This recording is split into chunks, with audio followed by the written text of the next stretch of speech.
belum mandi, langsung sholat. Habis azan mau sholat, begitu mau takbir ingat, Rasulullah langsung kembali lagi.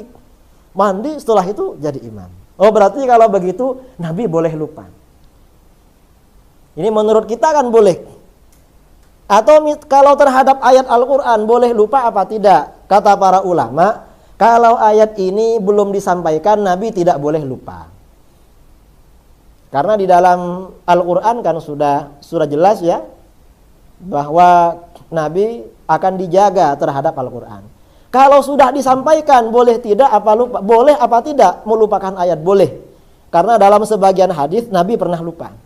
Itu kita. Tapi kalau Syiah bagaimana? Syiah ini punya konsep ismatul a'immah. Para imam itu maksum. Termasuk maksum dari lupa disengaja maupun tidak sengaja, berkaitan dengan urusan agama atau urusan dunia atau apapun. Tidak boleh lupa. Itu kata Syiah. Padahal di kitab-kitab Syiah ada riwayat Imam Syiah pernah lupa. At-Tusi mengarang kitab namanya Tahdzibul Ahkam. Dalam bab sujud sahwi ada beberapa riwayat Imam Syiah lupa dalam sholat. Maka apa katanya Syiah? Padahal Tahdzibul Ahkam itu hadisnya sahih semua kata Syiah. Lalu kata yang mentaklek, ini tidak benar ini, syadz mukhalif lil usul. Jadi hadis ini hadis syadz bertentangan dengan akidah Syiah. Memang akidahnya dibuat-buat. Ya bertentangan. Kalau kita tidak dibuat-buat, diteliti dulu lalu disimpulkan. Itu kaidah kita. Kalau kaidah-kaidahnya ahli bid'ah ini memang dibuat, diciptakan, bukan dilahirkan. Karenanya paradok dengan ajarannya sendiri. Mereka ngakunya ikut manhaj salaf, menolak takwil, sementara ulama salaf takwil.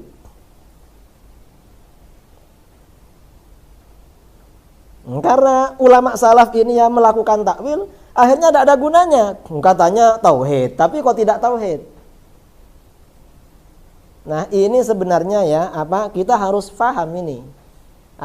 Pembagian tauhid menjadi 3. Jadi tauhid asma wa sifat ini untuk menganggap sesat, menghukumi sesat, bid'ah, menghukumi menyimpang, syirik dan lain sebagainya kepada orang yang melakukan takwil. Takwil itu ya jumhur muslimin. Kemudian tauhid rububiyah uluhiyah ini untuk mensyirikkan, mengkafirkan orang yang beristighatsah, bertawassul, bertabarruk. Padahal yang bertawassul dan bertabarruk ya semua muslim selain mereka, mulai dari masanya salaf. Karenanya Wahabi ini kalau diajak dialog tentang pembagian tauhid jadi 3 tidak pernah mau. Karena sudah tahu kalau kalah itu. Jadi perlu diajak Wahabi diundang membedah tauhid jadi 3 atau membedah kitab tauhidnya Wahabi misalnya. Bantah dengan ini tak bisa jawab dia. Nah, saya kira ya ini pembagian tauhid menjadi 3 saya kira cukup ya. Ini seperti ini. Jadi memang Ibnu Taimiyah itu mengartikan ibadah lebih luas dari kita. Kalau kita kan ibadah ya ibadah, kalau bukan ibadah ya bukan ibadah. Karenanya istighatsah dengan nabi, dengan wali, tawassul, tabarruk itu boleh, karena itu bukan bagian dari ibadah. Ibadahnya hanya kepada Allah, hanya itu mengingat kepada nama nabi. Atau misalnya seperti kita waktu tawassul ya. Kalau malam Jumat ada wiritan, ada wirid yang namanya qaddaqat. Allahumma shalli wa sallim ala sayyidina Muhammadin qaddaqat hilati adrikni ya Rasulullah.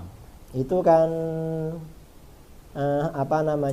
sholawat istighatsah. Kalau menurut Wahabi syirik. Karena di sini ada qaddaqat hilati, benar-benar sempit kemampuanku, adrikni ya Rasulullah, tolonglah aku wahai Rasulullah. Ini yang dipanggil kok Rasulullah, bukan Allah. Ini kan syirik. Kita tidak syirik, ini istighatsah. Ya namanya istighatsah meminta tolong kepada Nabi, bukan menyembah. Nabi itu hanya yang dimintai tolong secara majazi atau secara tasabbub. tasabbuban wa kasban. Sedangkan yang dimintai tolong secara hakikatan itu sebenarnya karena Allah. Berarti tidak syirik. Dasarnya mana? Ya banyak doa-doa yang mengandung istighatsah seperti doanya haditsud dharir. Atau doanya orang yang ketika kehilangan sesuatu ya, atau ada musibah di tengah padang pasir. A'inuni ya ibadallah. Atau misalnya dan lain sebagainya. Itu kan doa-doa istighatsah itu. Itu tidak syirik. Nah ini yang coba kita pertahankan dalam manhaj Ahlus Sunnah wal Jamaah, Jumhurul Muslimin, Asy'ariyah, Maturidiyah. Dan kita harus yakin bahwa Ahlus Sunnah itu hanya Asy'ariyah, Maturidiyah. Wahabi bukan Ahlus Sunnah wal Jamaah. Mereka Ahlus Sunnah wal Jamaah palsu. Harus diterangkan pada orang itu. Kalau saya terang-terangan sama mereka, ya menurut saya Anda bukan Ahlus Sunnah, tapi palsu. Cuma ngaku saja. Ya sudah, Anda mengaku tidak masalah, tapi saya tidak mengakui. Apa buktinya Ahlus Sunnah? Anda membagi tauhid, bagi 3, itu untuk membela Abu Jahal dan Abu Lahab. Kalau kami tidak menerima pembagian itu, karena kami ikut tauhidnya Rasulullah dan para sahabat Sallallahu Alaihi Wasallam, itu kita harus tegas, harus berani. Kita ini jangan malu-malu, jangan takut, karena mereka tidak punya malu. Artinya mereka ini sebenarnya ya sudah curang tapi tidak malu ketemu curang gitu. Sama dengan Syiah. Kita ini dialog berkali-kali dengan Syiah, dia berbohong, kita tunjukkan seperti tidak ada malu itu ya. Tidak ada masalah itu.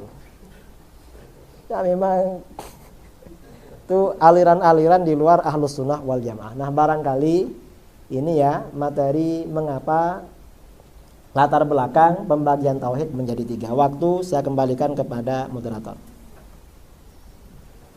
Alhamdulillah, terima kasih kepada yang berbahagia Yai atas pembentangan tersebut. Ada sebarang soalan yang ditanyakan sama ada berkenaan dengan tajuk ataupun tajuk yang lain. Kenaan Wahabi ataupun Syiah. Boleh, silakan.